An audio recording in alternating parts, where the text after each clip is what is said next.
Le 1er décembre 1948, sur une plage tranquille près d'Adélaïde, en Australie, des passants remarquent un homme assis contre un muret. Il est élégamment habillé, costume, cravate, chaussures cirées. On dirait simplement quelqu'un qui se repose. Mais quand quelqu'un s'approche, l'homme est mort. Pas de lutte, pas de sang, pas de plaie visible. Et surtout, pas d'identité, pas de papier, pas de portefeuille, pas même un ticket de train.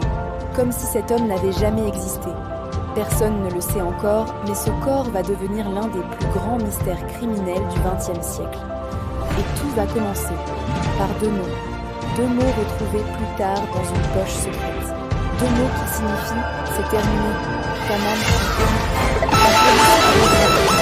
L'homme est transporté à la morgue. Première surprise, ses vêtements sont de bonne qualité. Ce n'est pas un vagabond, ce n'est pas un homme pauvre. Deuxième surprise, toutes les étiquettes de ces vêtements ont été soigneusement découpées. Pas arrachées, découpées proprement, comme si quelqu'un avait voulu empêcher toute identification. Au fond de ses poches, un peigne, un paquet de cigarettes, un billet de bus, quelques allumettes, mais rien, aucun nom, aucun indice. La police lance alors un appel national. Personne ne se manifeste, personne ne reconnaît cet homme, comme s'il était apparu de nulle part. L'autopsie rend l'affaire encore plus étrange. L'homme est en bonne forme physique, musclé, bien nourri, environ 40 à 45 ans. Mais ses organes internes montrent quelque chose d'anormal. L'estomac est congestionné, le foie aussi. Certains médecins parlent ça d'un empoisonnement rare. Mais aucun poison connu n'est détecté. Officiellement, le rapport conclut. Cause de la mort inconnue, probablement empoisonnement. Autrement dit, on pense qu'on l'a tué, mais on ne sait ni comment, ni avec quoi. Plusieurs semaines passent, puis un médecin fait une découverte étrange. Dans un petit repli cousu à l'intérieur du pantalon, une poche secrète. À l'intérieur, un minuscule bout de papier roulé. Dessus, deux mots imprimés, Tamam Shud. Les enquêteurs découvrent vite que ces mots viennent d'un livre de poésie persane très connu, le Rubaiyat d'Omar Khayyam. La traduction est claire, c'est terminé. Comme un message d'adieu, comme une signature, ou comme la dernière pièce d'un puzzle. Quelques jours plus tard, un homme se manifeste. Il a trouvé un livre abandonné sur la banquette arrière de sa voiture. C'est le Rubaiyat, exactement l'édition correspondant au papier Tamam Shud. À l'intérieur, la police découvre quelque chose de bien plus inquiétant.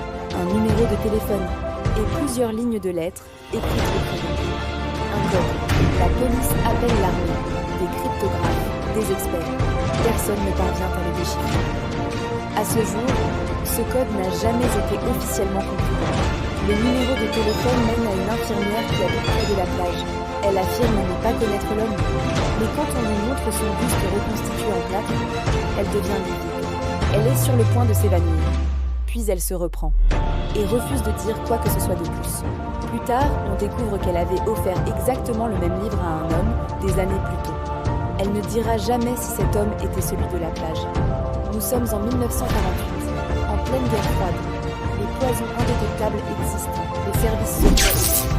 Certains pensent que cet homme était un espion, qu'il a été éliminé et qu'on a effacé son identité volontairement. D'autres pensent à un suicide mis en scène ou à un meurtre personnel extrêmement sophistiqué. Mais aucune théorie ne colle parfaitement. Des décennies plus tard, la science relance l'affaire. Les analyses ADN modernes suggèrent enfin une identité possible. Mais même aujourd'hui, le dossier n'est pas officiellement clos. L'homme de Somerton reste pour l'histoire l'homme mort sans identité. Qui était-il vraiment? Pourquoi personne ne l'a jamais réclamé? Et surtout, que signifiaient vraiment ces deux mots? Tamam Shud. C'est terminé. Plus de 75 ans plus tard, l'histoire n'est toujours pas vraiment terminée. Histoire réelle, images reconstituées. Ce dossier rejoint les archives inexpliquées. Si ce format te plaît, abonne-toi.